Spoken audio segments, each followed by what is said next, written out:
Esse é o programa Itapuã em Debate, estamos de volta. Hoje o programa está muito iluminado espiritualmente com a presença principal de Frei Policarpo Berro, nosso convidado principal da noite de hoje, que está falando sobre comunicação, o resgate histórico, a comunicação aqui de Pato Branco, regional. E hoje, claro, nós vamos explorar muito essa grande riqueza de Frei Policarpo, principalmente com os nossos convidados. Professor Cláudio Miller, coordenador do curso de jornalismo da FADEP.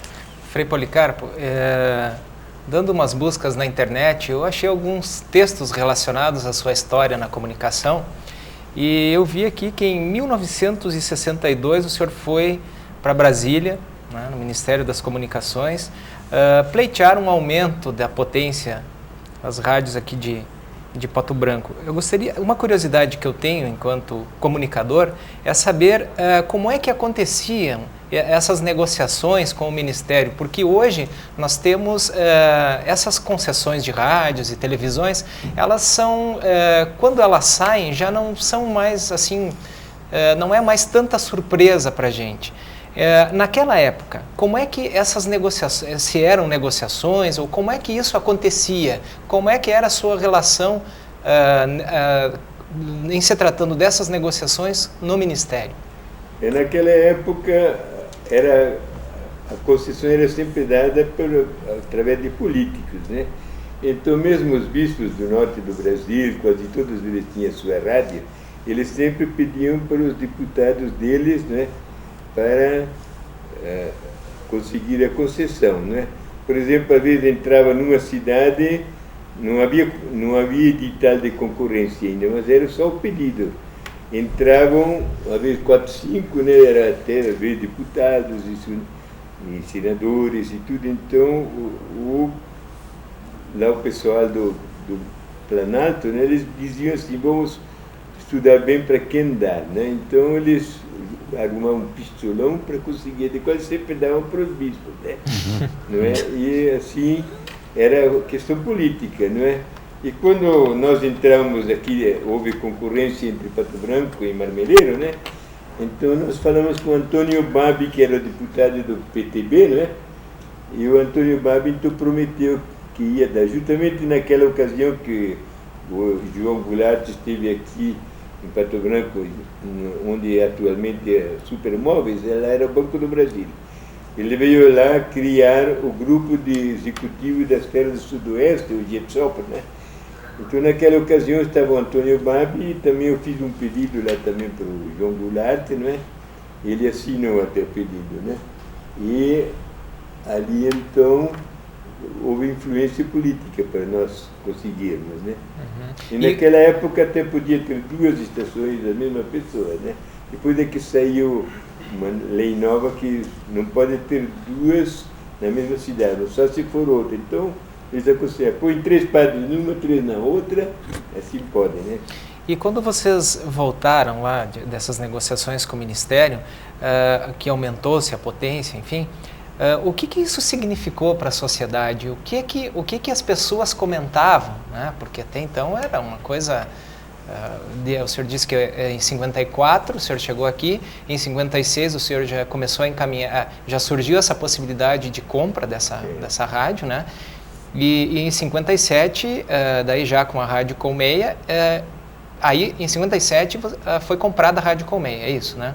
Então, o que as pessoas falavam a respeito disso, dessa nova perspectiva, né, de rádio, de... Bom, no começo havia até uma influência muito contra nós, né? Diziam que iam por outra mais forte para derrubar a nossa e assim por diante, né? Nós tínhamos muito medo, né? Porque o pessoal ameaçava, né? Nós vamos colocar outra grupos rádio. privados, grupos privados. Os grupos, os políticos. Né? Os políticos falavam, né? Vamos por outra rádio contra nós, né? E assim, nós tínhamos sempre medo, mas também o pessoal também para investir dinheiro numa cidade pequena que só tinha poucas firmas naquela época, só tinha 4 mil habitantes naquela época, né? Não tinha nenhuma casa de material, só casa de madeira, né? Então, naquela época ninguém tocou no assunto só falava, era comentários políticos e boatos, né? Na realidade ninguém trocou pedido, né? Então nós fomos aumentando a potência. Primeiro conseguimos 1000 watts, então a gente já penetrava no Rio Grande do Sul, naquela época não havia tantas rádios, então elas iam mais longe, né? E depois aumentamos para 10.000 watts, depois mais tarde para 25, né? E a outra passou também, que era 250 watts, a Rádio Pato Branco, passou para 1.000 primeiro e depois para 10.000, né? Que é a tua Rádio Cidade. Né? Eu sei que, pegando esse gancho dos ministérios, o Ari tem algo muito importante para perguntar para o senhor. Ele está louco para fazer esse questionamento. Não, mas é ligado a essa pergunta, já que foi comentado nos bastidores, nesta linha do pensamento do Cláudio, a gente sabe que até pela visão e pelo papel profético da igreja, há que se denunciar muitas coisas. Na ditadura militar, a igreja no Brasil teve um papel fundamental para a reabertura da democracia. Mas naquele período, os franciscanos de Pato Branco estavam pleiteando a TV, que hoje é a TV Sudoeste. Essa negociação teve algumas curiosidades bastante importantes, até de ter sócios que não pertenciam à igreja para poder facilitar, foi isso? Isso sim. Mas não eram propriamente, não eram os militares, né? Eram os políticos do Paraná. Né? Então, quando eu fui um ano para o Rio de Janeiro, sim. Então eu falei tinha um ministro da ordem terceira, o ordem franciscana secular, né? Este ministro, então, ele era casado com a filha do ministro das Comunicações, que era o Conte de Oliveira, né?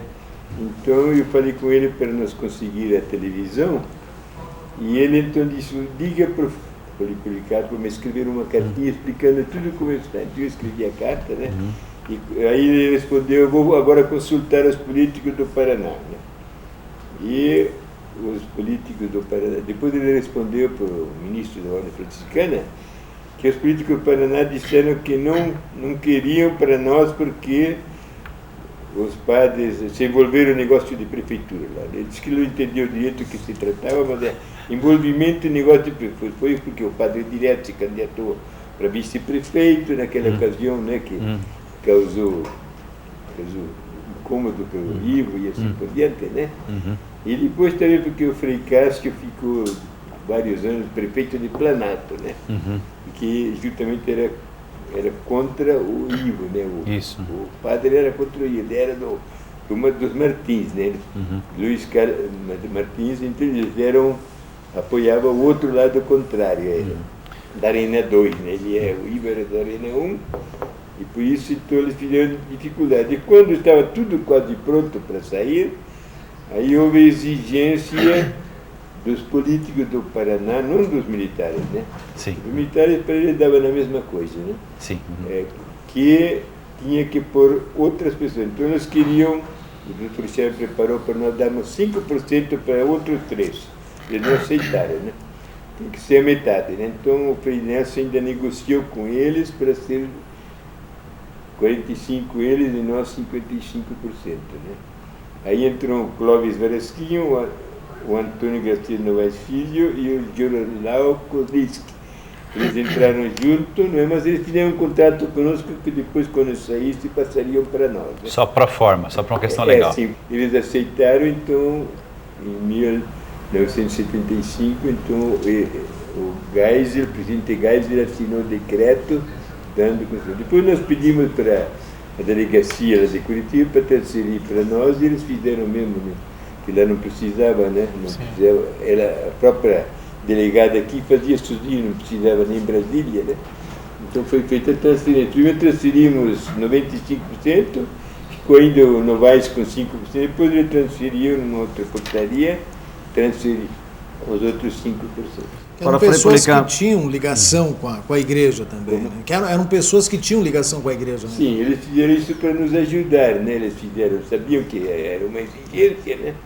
Agora, viu, Frei, para isso, para os militares terem essa benevolência com os freis, eles sabiam de que lado Pato Branco os freis tinham ficado na Revolução, qual é que era a tendência ao lado? Aquilo não influenciou nada, não? Porque nós éramos neutros sempre, né?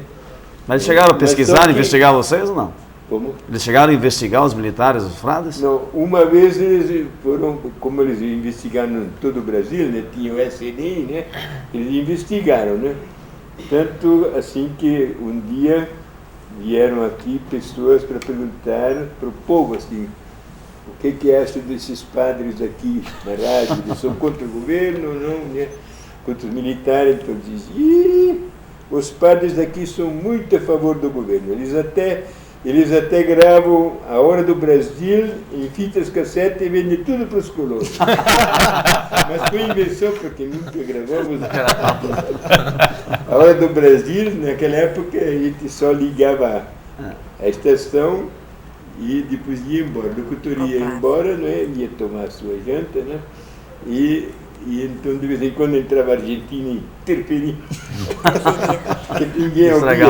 Ninguém ouvia assim mesmo naquela época. Só para aproveitar essa questão da gravação da Hora do Brasil, o ensejo, há já sob júdice muitas questões, algumas emissoras ganharam em São Paulo, algumas no Paraná, questão de 30 dias, Londrina, essa região me parece que já está tendo essa liberdade de não repassar ou não transmitir a voz do Brasil. Qual é a opinião do decano da comunicação, aproveitando o que diz o Fernando? Faz cerca de 20 anos que a Eldorado entrou pedindo para não irradiar o Brasil. Então ela ganhou todas as instâncias, né? Agora o dela está no Supremo Tribunal, é a última decisão. No dia que se reunir, sempre foi provado que é inconstitucional. E no dia que o Supremo se reunir, para dizer se é ou não inconstitucional, né? Então está resolvida a questão para todas as rádios do Brasil. Só que eles nunca se reúnem, né, para isso. Já faz 10 anos que está no Supremo Tribunal e não sai, né? O senhor acha que... Agora a opinião geral é que o Rio Grande do Sul, por exemplo, já conseguiram que pode transmitir qualquer hora, né? Cada rádio escolhe a sua hora, né? Que é legal. E lá ganharam entrar. Então parece que o Paraná, eles querem entrar, não sei se já entraram, com pedido para... Eles pedem uma liminar, né, na justiça, né? Para transmitir se ganharem depois. e eliminar, então eles já podem transmitir qualquer hora, né? Até o governo depois decidir, né? O senhor é a favor da Voz do Brasil, Frei Policarpo? O melhor seria que fosse cada rádio transmite a hora que quer. A hora que quer, livre. A hora que quer, não precisa ser todos na mesma hora, né? Frei, aonde que o senhor buscou a inspiração, coragem, mesmo força, né, para lutar tanto para a TV Sudoeste? Porque a gente sabe que é a primeira TV numa cidadezinha do interior, né? Porque hoje ainda geograficamente somos uma cidade pequena, mas a tempo passado, e a primeira TV na mão da Igreja Católica. Naquela ocasião, a cidade de Pato Branco tinha 20 mil habitantes. Então, uma vez num congresso de rádio, um homem lá do Rio Grande me perguntou: por que o senhor não põe numa cidade de 80 mil, por exemplo, né? E se eu pego todas as cidades e ponho uma estação onde tem cidades grandes, sempre ele me dizia lá, né? E você é bobo, né, de pôr aqui, mas é como nós éramos aqui de Pato Branco, né? A gente quis puxar para cá, né? E naquela época não havia canal. Quando Getúlio Vargas fez o programa dos canais do Brasil, Pato Branco não existia, né? Então puderam São Paulo, né? Então nós no começo queriam tirar o de Palma para transferir para Pato. Depois acharam que era um processo muito complicado, então acharam que é melhor fazer um estudo, então nós pagamos um engenheiro lá de São Paulo para fazer o estudo do canal 7 aqui, né?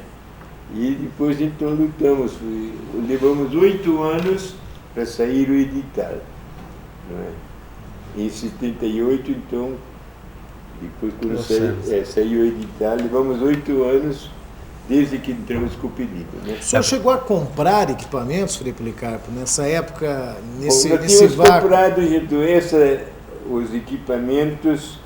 Nós tínhamos comprado então a transmissora, aquele que ficou funcionando meio ano, depois compraram outro, né? A torre que está lá atualmente foi comprada já em 1967, 68, né? Então naquela época, então já compramos a torre e ficou guardada aí durante esses anos todos. Até 87?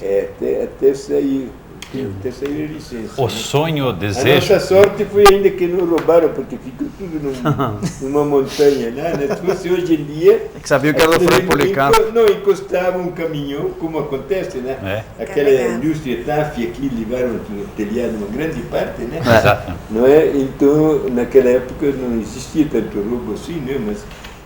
Você não podia ter encostado o caminhão, levava toda inteira, né? Precisou 2 caminhões para trazer a torre, ela tinha muito pesada, né? Frei Policarpo, o sonho, o desejo de ter uma televisão aqui em Pato Branco nasceu lá no início dos anos 60 ou ainda é mais cedo? Foi quando foi inaugurada a igreja, então veio para cá o Frei Sérgio e o Frei Eugênio, né? Foi em 29, eles que chegaram no começo de 1965. A igreja foi inaugurada em 29 de junho de 1965. Logo em seguida nós estávamos conversando assim e surgimos com a ideia de pôr uma estação de televisão. E o Frei Sérgio e o Frei Eugênio também logo manifestaram o desejo, né?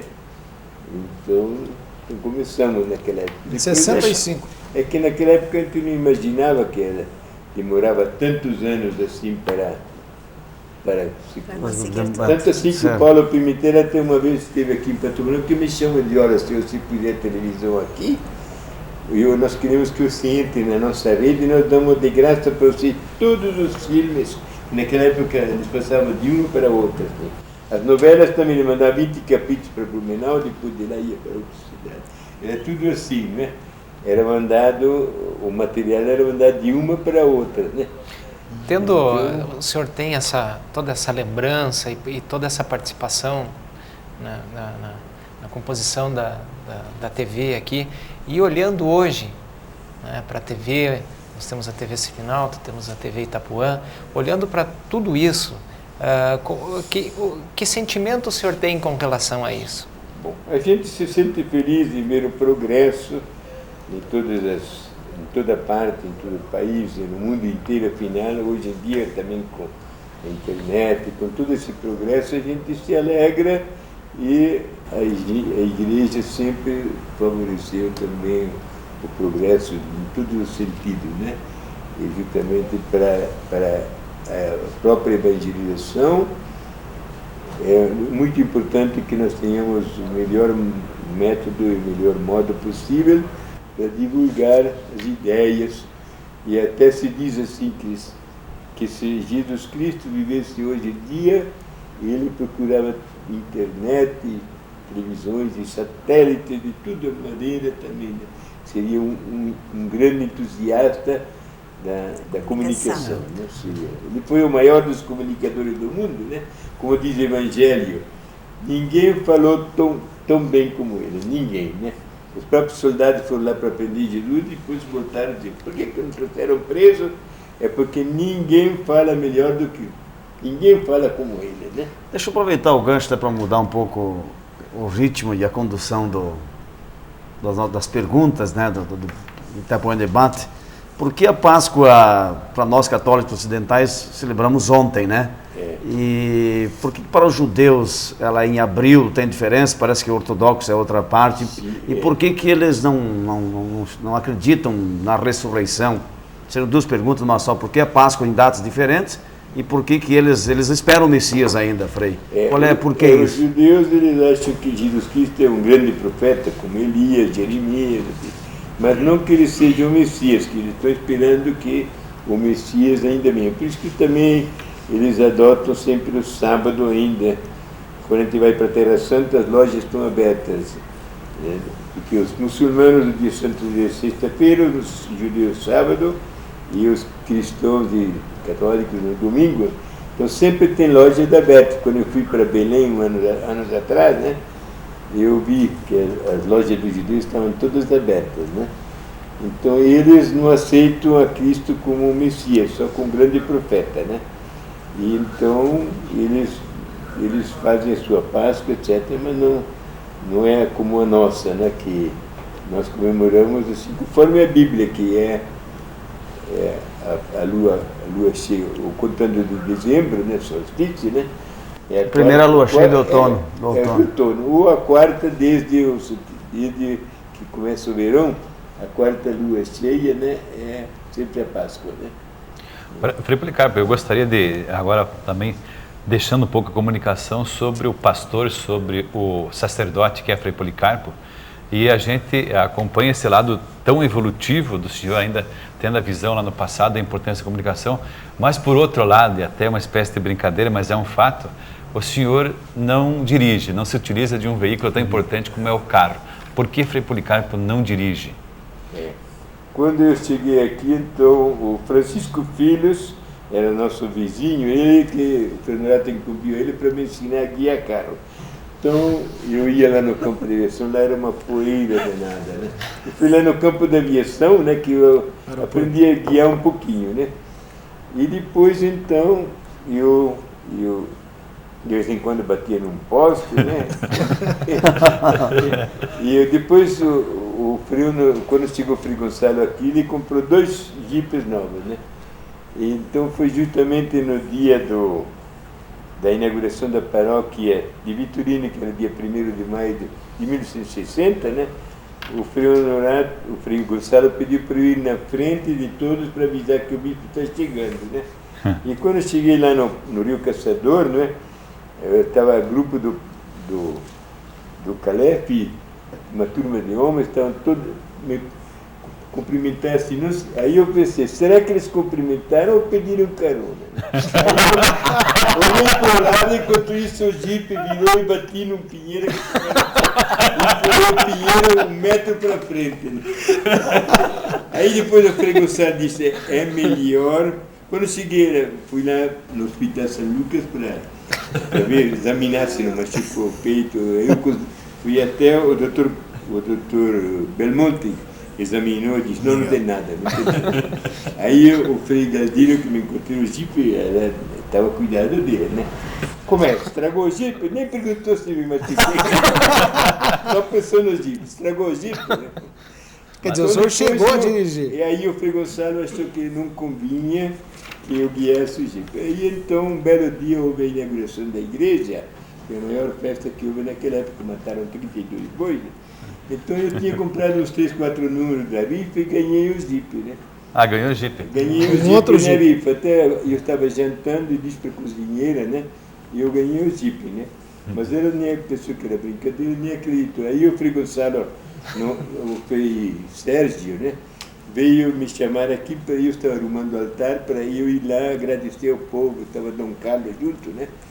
Aí então eu contei que estava contente, que tinha ganho o jipe, e disse, agora vou rezar a missa, agradecer a Deus também pela festa de hoje e tudo, né?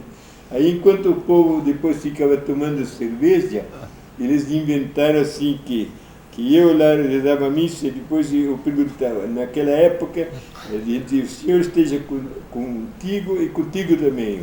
Então o povo, em vez de contigo, ele dizia assim, o padre perguntava, cadê o jipe? E o povo, isso é lá contigo. Né?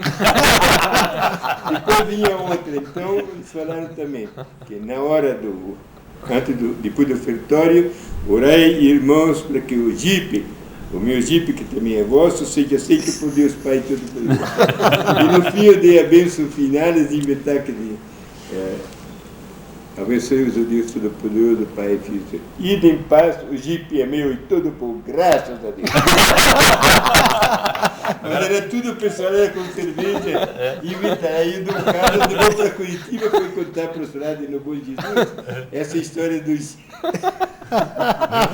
Mas sobre aquela batida no Pinheiro lá, surgiram também conversas maliciosas, não surgiram? Ah, também, né? É que depois o pessoal diz, não, que tinha sido aqueles homens, nem tinha. O pessoal não lhe disse que inventaram, deve ter visto uma moça muito bonita, né? Inventaram, né? Foi olhar para o lado e bateu. Porque nem tinha moça lá no caminho, né? Mas sempre o pessoal inventa. E foi a última vez que o senhor dirigiu, foi aquela? Depois, uma vez o Dr. João me convidou para ir para Curitiba, né? Então, quando tomamos o almoço, comemos em São Mateus, ele disse, agora você guia a rural dele. Então eu fui guiando a rural até o Lapa. Depois disse, como você não tem carteira, nunca tive carteira, né? Só tinha uma licença provisória de 2 meses, né? Aí então eu guiei até Lapa, depois disse, agora você não tem carteira, então eu tenho que pegar. Foi a única, depois nunca mais dirigi carro. Vai ver, foi o Ibama que pediu para suspender a sua carteira, né? Senão, por causa do Pinheiro, né? Fazer uma história. O senhor quer dizer, o senhor chegou a dirigir tranquilo. O Frei Gonçalo diz, você é muito distraído, né? Muito distraído, daí para diante nunca mais guiei. Ou muito rápido nos reflexos. Né? O senhor continua visitando ainda os hospitais, essa sua característica de abençoar quem o intercede na rua, essa é uma prática que continua ainda? Sim. até domingo, não, na sexta-feira santa pus o hábito e fui lá para a procissão de Nossa Senhora Morto. Então, quando eu estava na igreja, das 7 até 7h30, o pessoal dizia, puxa, isso aqui deve ter vindo de outro mundo, né? Então todo mundo vinha pedir a bênção lá. Meia hora de bênçãos assim, né? Aproveitando esse gancho, o Concílio Vaticano II que mandou tirar a batina, o hábito, assim, de dar essa liberdade. Os franciscanos, tal, usam bastante ainda, capuchinhos, etc. Mas só na igreja, o senhor acha que foi bom isso para a igreja, essa mudança, ou se tivesse o hábito ainda? Porque hoje é modernizar-se mais, né? Porque hoje é mais alguma coisa da Idade Média, né? Uma coisa antiga, né? Porque para a gente ir lá assim, de hábito num supermercado, por exemplo, né? O pessoal ia estranhar. Foi uma coisa muito, boa, na né? sua opinião, então? Foi bom. Acho que foi bom, né? Eu gostaria, eu não vou questioná-lo dessa vez, mas vou pedir para o senhor não desistir desse hábito de visitar os hospitais, porque eu, há uns 2 ou 3 anos atrás, eu retirei as amígdalas e também tinha passado a noite sem dormir, doeu bastante a cirurgia, elas estavam bastante inflamadas e eram por volta de 5h30 da manhã, o senhor chegou no quarto e me confortou com suas palavras e com hóstia, né? Então, que o senhor continue para sempre com esse seu hábito tão carinhoso. Eu de manhã cedo eu vou para São Lucas, sempre 6 horas, né? No Hospital São Lucas. Eu Lucas. vou São Lucas de tarde, então de noite no dia eu vou para a Policlínica. Isso também ia sempre de manhã para a Policlínica, depois da minha operação, então eu de manhã ou vou de tarde. só de tarde, né? Isso é muito importante para nós. Mas a gente continua sempre, eu acho que é uma coisa que o povo agradece muito, né? Uma vez a Paulina Andreata, né? Ela, quando eu cheguei aqui no primeiro ano, faleceu o marido dela, né? Então, ela, depois ainda, durante mais de 30 anos, ela disse, eu nunca me esqueço que o Senhor deu santos olhos para o meu marido. Eu nunca esqueço. Isso até, ela já tinha 90 anos quase, né? Quando morreu, mas eles ficam gratos, né? E como está a saúde de Frei Policarpo? A saúde está boa. Eu fiz o meu tratamento depois da operação, faz 8 anos que fui operado em São Paulo, depois aí o Dr. Biscay me aplicou a quimioterapia, em Curitiba fiz a radioterapia, né? Eu fiz tudo direitinho, daí para diante, todos os exames que eu faço, está tudo perfeito, né? Graças a Deus. Frei, a gente sabe que uma vez o senhor foi para o Rio de Janeiro para passar uma temporada e quase que não voltou mais, né? Daí correu um boato por aí que eu não voltaria mais para Pato Branco. E Pato Branco se movimentou, né, fez um abaixo-assinado exigindo a sua volta. O que o senhor diz desse fato? Bom, eu quando eu estava lá no Rio, né, eu fui para ficar 2 meses, fiquei até 1 ano e pouco, né, ajudar na obra lá em Ipanema, né, e então naquela ocasião o pessoal também houve boataria assim, né, que o Frei Policarpo, que está no Rio, não está no Rio de Janeiro, nada, ele foi para rodeio, casou, e os outros padres estão mandando o dinheiro para rodeio. Dinheiro da rádio, né?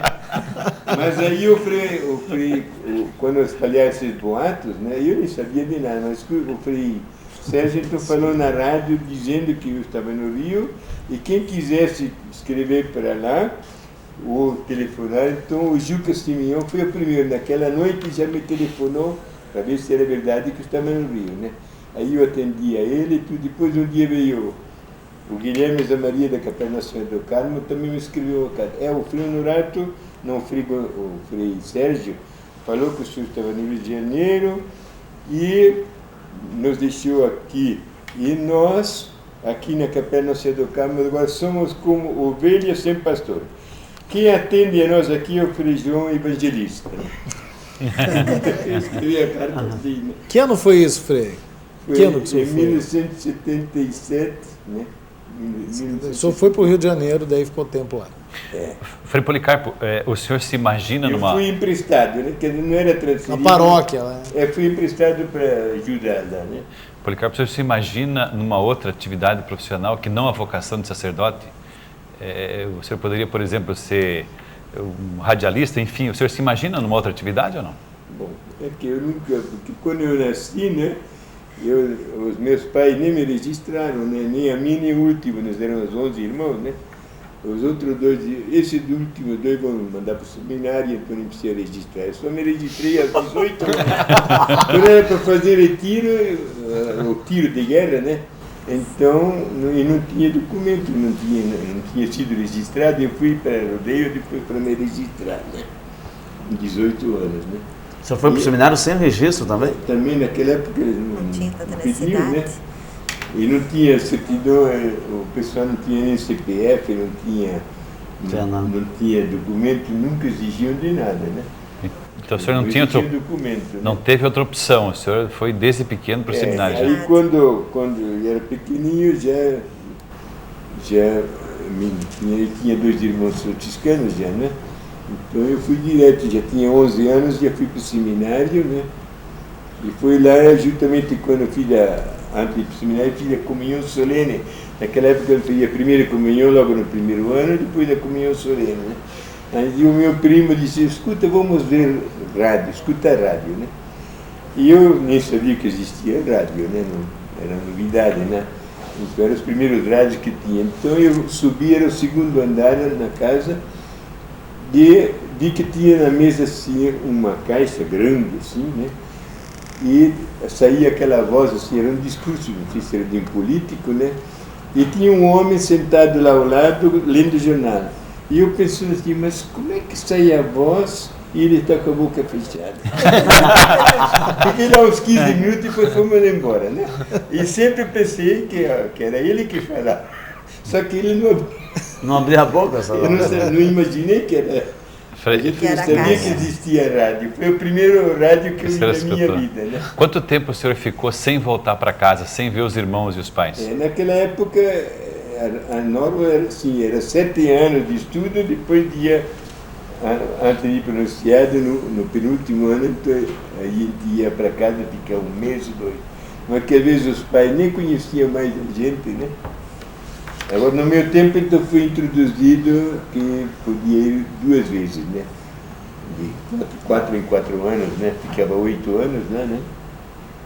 Muito bem, esse é um dos relatos da figura maravilhosa, figura religiosa de Frei Policarpo, que é o nosso convidado especial do programa Itapuã em Debate desta noite. A figura do comunicador, a figura religiosa, a figura humana, acima de tudo, que nos traz essa sabedoria, nos traz aos 84 anos que serão completados agora em 2008, com uma saúde de fé, uma disponibilidade maravilhosa e serve de exemplo para muitas pessoas que também estão nos acompanhando. Nós vamos para um rápido intervalo e voltamos para o último bloco do Itapuã em Debate desta noite. Itapuã em Debate, a democratização da informação.